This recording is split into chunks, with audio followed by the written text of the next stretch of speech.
سے پہلے ہم ڈسکشن کر رہے تھے یہ تیجا، 40واں، 10واں، جمعراتیں، برسیاں، 11ویاں، 22 رجب کے کنڈے، محرم کی نیازیں، میلاد کی نیازیں، سب کی سب یعنی ایکٹیویٹیز خود سے دین میں داخل کی ہوئی ہیں، ان کو خود بھی پتا ہے. اب تو نوبت یہاں تک آ گئی ہے کہ ایون 40ویں کے کارڈ چھپتے ہیں، جس طرح آپ کی شادی کارڈ ہوتے ہیں، اخبارات کے اندر بڑے بڑے اشتہارات چھپتے ہیں. اچھا، یہ ہم کو مذاق اڑانے کے لیے نہیں کہہ رہے، اگر یہ سب کچھ جائز ہوتا نا، اس کے لیے ساری ایکٹیویٹیز آپ کریں، جو بھی ماڈرن طریقہ اڈاپٹ کریں. مثلا اب کسی کا جنازہ ہے اور آپ نے اناؤنسمنٹ کرنی ہے، تو ظاہر ہے کہ آپ فیس بک پہ لگائیں، واٹس ایپ گروپس میں شیئر کریں، تاکہ زیادہ سے زیادہ لوگ اس کے جنازے میں شامل ہوں. اخبار میں بھی دے دیں، کوئی حرج نہیں. یہ تو ایک دین کی بنیادی ایکٹیویٹیز ہے نا، جنازہ پڑھنا. ہم ادر دین وہ باتیں کر رہے ہیں کہ نبی علیہ السلام کی مبارک 3 بیٹیاں جوان شادی شدہ آپ کی مبارک زندگی کے اندر فوت ہوئیں. آپ نے کسی کا تیجا، 40واں، 10واں نہیں کیا، بلکہ آپ یہ جو لوگ کر رہے ہیں ان سے صرف سوال پوچھیں کہ نبی علیہ السلام نے اپنی کس بیٹی کا تیجا، 40واں، 10واں کیا ہے، تو وہ آگے اس کی جو شکل بنے گی نا، اس سے آپ آئیڈیا لگا لیں کہ اس کے پلے کوئی شے نہیں ہے. وہ خود ہی کہے گا جی وہ تو کوئی اس طرح تو نبی علیہ السلام نے تو نہیں کیا. تو جو چیز نبی علیہ السلام نے تعلیم نہیں فرمائی، وہ آپ نے خود سے دین کے اندر داخل کی ہوئی ہے، اور باقی لوگوں کو اتنا پابند کر دیا کہ جو نہیں کرواتا وہ کہتے ہیں دیکھو جی اس کا باپ مر گیا، اس کی ماں مر گئی، اس نے تو کچھ بھی نہیں کیا. اور پھر مدرسوں سے باقاعدہ، اب مجھے نہیں پتا، کئی سال پہلے تک تو یہ جب ہم چھوٹے چھوٹے تھے اس وقت 300 روپیہ تقریباً ریٹ تھا، پھر بڑھتے بڑھتے اب تو شاید 1000 روپے تک پہنچ چکا ہو ریٹ ایک قرآن کا. اور مجھے تو لگتا ہے یہ 1000 روپے میں بھی سستا ہے قرآن اگر دیکھا جائے. ہو سکتا ہے 3 دفعہ سورہ اخلاص پڑھ کے ہی آپ کو دیتے ہوں ایک قرآن. تو یعنی قرآن اس لیے نازل ہوا تھا کہ آپ مردوں کو زبردستی اللہ سے بخشوائیں گے اس کے ذریعے. آپ کے پنجاب میں ایسی جگہ بھی ہیں جہاں پر 40 دن کے لیے خیمہ لگ جاتا ہے قبر کے اوپر، اور شفٹوں میں حافظ قرآن پڑھ رہے ہوتے ہیں. اور ان کا یہ عقیدہ ہے کہ بھی جیسے ہی لوگ یہاں سے ہٹتے ہیں نا، پھر فرشتے آتے ہیں سوال کے لیے. وہ کہتے ہیں 40 دن آتے رہیں گے، تنگ آ کے چھوڑ ہی دیں گے. ہاں ٹھیک ہے نا، وہ 40 دن پورے کرواتے ہیں. اس لیے میں کہتا ہوں کہ جی قرآن تو امتیوں نے ایسا پڑھا ہے کہ نعوذ باللہ صحابہ کو بھی شرمندہ کرے. بھئی کسی صحابی کے مرنے پہ تو 40 دن تک تو قرآن نہیں اس کی قبر پہ پڑھتا ہوگا. یعنی امت نے سلف کو بھی شرمندہ کر دیا ہے، خلف نے سلف کو شرمندہ کر دیا ہے، اتنا زیادہ قرآن پڑھا ہے. اور ان لوگوں کی قبروں پہ جنہوں نے اپنی زندگی میں قرآن کو اتنا سیریس نہیں لیا کہ وہ قرآن پڑھ کے دیکھیں کہ اللہ تعالیٰ ہم سے کیا ڈیمانڈ کر رہا ہے. ان کے بارے میں تو اکثریت کی تو یہی حالت ہونی جو سورۃ الفرقان میں آیا، آیت نمبر 30 کے اندر، وقال الرسول یا ربی ان قوم اتخذوا هذا القرآن مہجورا. رسول اللہ شکایت کریں گے کہ میری امت نے قرآن کو پیٹ کے پیچھے ڈال دیا تھا، میری قوم نے قرآن کو پیٹ کے پیچھے ڈال دیا تھا. صحیح مسلم میں حدیث ہے، القرآن حجت لک او علیک، یا قرآن تیرے حق میں حجت ہوگا یا تیرے خلاف حجت بنے گا قیامت والے دن. تو یہ بڑا خطرناک معاملہ ہے. بھائی قرآن آپ نے خود کھول کے دیکھا نہیں ہے، بڑا کہا جاتا ہے قرآن سب سے زیادہ پڑھی جانے والی کتاب ہے، لیکن قرآن سب سے زیادہ بغیر سمجھ کے پڑھی جانے والی کتاب ہے. یہ اس کا تاریخ پہلو ہے. آپ کوئی اخبار اور میگزین بھی بغیر سمجھ کے نہیں پڑھتے. آپ دیکھیں پرانے زمانے میں جو بوڑھے پڑھے لکھے نہیں ہوتے تھے نا، تو وہ دکانوں پہ جا کے نا کوئی ایسا بندہ ڈھونڈتے تھے جو اردو پڑھ سکتا تھا، تو اسے اخبار دے کے کہتے تھے کہ پڑھ سنا آج کیا خبر میں آیا. لیکن وہ جن بابوں کو آپ یاد کرتے ہیں نا، ان بابوں کے بارے میں آپ کو یہ کبھی نہیں ملے گا کہ انہوں نے کبھی قرآن پکڑ کے مولوی کو دیا ہو کہ پڑھ مجھے بتا اللہ نے کیا لکھا ہے. بزرگ ساڈے ماشاءاللہ جتنے بڑے پرہیزگار سے سانو پتہ ہے، لوگ ویسے بزرگوں کو یاد کر کر کے روتے ہیں. اسلام نے جتنا اچھا دور یہ دیکھا ہے نا، صحابہ تابعین تبع تابعین کے بعد پچھلی 1000 سال تاریخ میں اسلام پہ اتنا اچھا دور نہیں آیا کہ ہر بچے کے موبائل میں قرآن بخاری مسلم ترجمے کے ساتھ موجود ہے. ہمارے تو بزرگوں نے کیا، ان کے ٹیچرز نے جن سے وہ قرآن پڑھا کرتے تھے، وہ بھی خالی ناظر ہی ہوتے تھے، ان کو پتہ ہی نہیں تھا کہ قرآن کے اندر کیا لکھا ہوا ہے. بہرحال یہ یعنی اس طرح کی رسومات چل رہی ہیں. اور باقاعدہ آپ دیکھیں میت کے اوپر وہ سوگ کرتے ہیں. سوگ تو ٹھیک ہے، بخاری مسلم میں حدیث ہے کہ میت کے اوپر 3 دن سے زیادہ سوگ نہیں ہے، سوائے بیوی کے وہ اپنے خامند کے مرنے پہ 4 مہینہ اور 10 دن سوگ کرے گی. 3 دن سوگ کرنا ہے آپ نے، بالکل وہ تو درست ہے.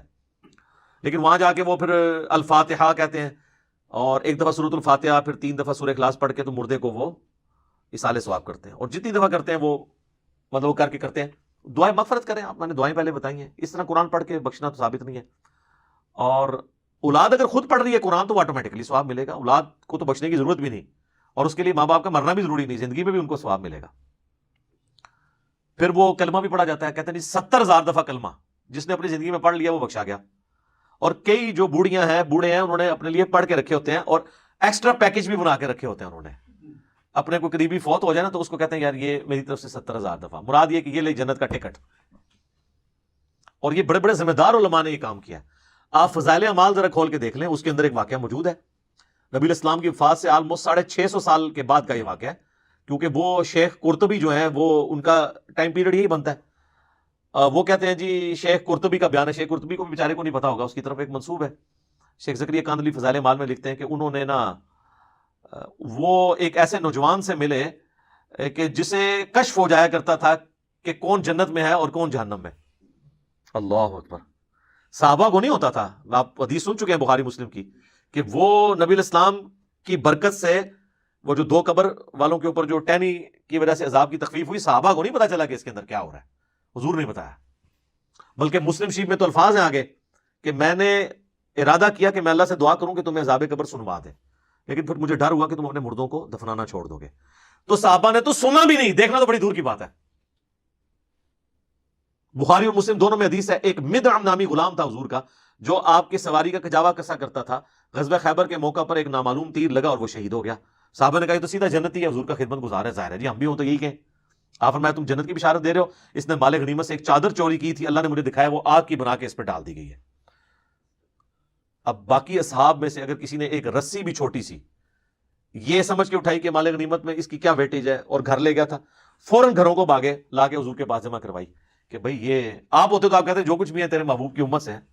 تو محبوب کے ساتھ جو ڈائریکٹلی اٹیچ بندہ ہے اس کو اس نسبت نے کام نہیں دیا جب اس نے کام غلط کیا, کیونکہ محبوب کے ساتھ تو آپ کی رشتہ داری ہو سکتی ہے, اللہ کا کوئی رشتہ دار نہیں ہے سر, اللہ کے ساتھ کسی کی رشتہ داری نہیں ہے. تو آپ جو مرضی لوگوں کے بارے میں فیصلہ کریں. بال وہ شیخ قرطبی کہتے ہیں کہ جی اس نے نوجوان نے چیخ ماری, اس نے کہا میری ماں کو جہنم کی جانب لے کے جا رہے ہیں فرشتے. تو وہ شیخ کہتے ہیں کہ میں نے دل میں ارادہ کیا کہ میں نے یہ سنا ہے کہ جو 70,000 دفعہ کلمہ پڑھ لے اس کی مغفرت ہو جاتی ہے, تو کہتے ہیں میں نے اس کی تصدیق کرنی تھی کہ یہ جو کہتے ہیں نا آواز آئی, پتہ نہیں یہ آواز ٹھیک آئی ہوئی ہے کہ غلط, قرآن حدیث میں تو کہیں نہیں ہے. تو کہتے ہیں میں نے دل ہی دل میں نا وہ 70,000 دفعہ کلمہ پڑھا ہوا TCS کروا دیا کوریئر سروس کے تھرو, اور دل میں نے نیت کی کہ میں اس کی ماں کو بخشتا ہوں. کہتے ہیں تھوڑی دیر بعد وہ نوجوان مسکرانا شروع ہو گیا کہ وہ 70,000 دفعہ کلمہ اسے پہنچ گیا, اس کی وجہ سے اس کے لیے جنت کا فیصلہ ہو گیا. اور شیخ فرماتے ہیں مجھے اس واقعے سے 2 چیزوں کی تصدیق ہو گئی. ایک تو یہ تصدیق ہوگی کہ یہ صاحب کشف جو ہے یہ صحیح ہے, واقعی اس نے دیکھا ہے, یعنی وہ جہنم سے جنت کا فیصلہ ہوا ہے. دوسرا مجھے یہ بھی تصدیق ہوگی کہ 70,000 دفعہ کلمہ اگر کسی کو TCS کروا دیا جائے ارجنٹ میل سروس کے تھرو, تو اس کی وجہ سے اس کی مغفرت ہو جاتی ہے. یہ ان کا معیار ہے چیزوں کو چیک کرنے کا, کہانیاں بنانے کا, ان میں رنگ بھرنے کا. تو سر جب آپ لوگوں کو یہ چیز بتائیں گے تو لوگ تسبیح پہ لا الہ الا اللہ کلمہ ہی پڑھیں گے نا, پھر قرآن تو نہیں ترجمے سے پڑھیں گے. اتنی ٹینشن لینے کی کیا ضرورت ہے کہ قرآن ترجمے سے پڑھو, پھر اس پہ عمل کرو, پھر اس کی تبلیغ کرو. اس کی وجہ چپ کر کے 70,000 دفعہ کلمہ پڑھ لو, دیٹس آل. اور آپ پڑھ لو اور سب کی طرف سے ایک دفعہ پڑھ لو, عیاشی کی زندگی گزارو. کس غیر محسوس طریقے سے انہوں نے امت کا جنازہ نکالا ہے. اسی کی آپ واقعات آپ دیکھ لیں, پھر لے کے بیٹھے ہوتے ہیں گٹلیوں پہ, وہ کہتے ہیں 1.25 لاکھ دفعہ آیت کریمہ, 1.25 لاکھ دفعہ جناب کلمہ, اور پھر باقاعدہ جب دعا ہو رہی ہوتی ہے تو اس میں بتایا جاتا ہے کہ اتنے قرآن, اتنا کلمہ, اچھا جی, اور پھر یہ بتایا جاتا ہے جی تیسرا کلمہ اتنی دفعہ, تیسرا کلمہ اللہ سے آتا ہے نا, پہلا کلمہ اتنی دفعہ, دروشی بھی اتنی دفعہ. اور جو بیچ میں کچھ لچ تلنے والے ہوتے ہیں نا, وہ دعا کے دوران بھی کہہ دیتے ہیں کہ جی 1000 دفعہ جو ہے نا سورہ اخلاص میری طرف پوری پاؤ, کیونکہ انہوں نے پڑھا ہے یا نہیں ہے, بال وہ انہوں نے کرنا اس لیے ہوتا ہے کہ مطلب وہ جو لواحقین ہیں ان کو پتہ چلتا ہے کہ اس نے بھی لچ طلب ہے.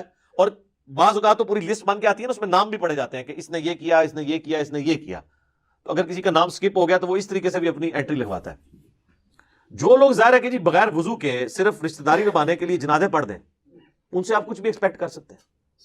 یہ جتنے پولیٹیکل لیڈرز ہوتے ہیں آپ دیکھیں کتنے صحافی وہاں پہنچے ہوتے ہیں, بس وہ اسی طریقے سے پڑھ دیتے ہیں, کہتے بس ٹھیک ہے ایک حاضری لگوانے کے لیے آئے تھے. اسی لیے آپ دیکھیں جنازہ پڑھنے کے بعد وہ ڈھونڈ کے بندے کو مل کے جاتے ہیں کہ بھی تاکہ اس کو انشور کریں کہ ہم نے جنازہ پڑھا ہے. حالانکہ وہ اس کو دعا جنازے کی سن لینا تو اکثر لوگوں کو نہیں آتی ہوتی, تو کیا پڑھ کے گیا وہاں سے, وہ صرف حاضری لگوانے کے لیے آتے ہیں. تو یہ ساری ایکٹیویٹیز جو ہے دین کے اندر خود سے انہوں نے انجیکٹ کی ہیں, اس کی کوئی دلیل موجود نہیں ہے.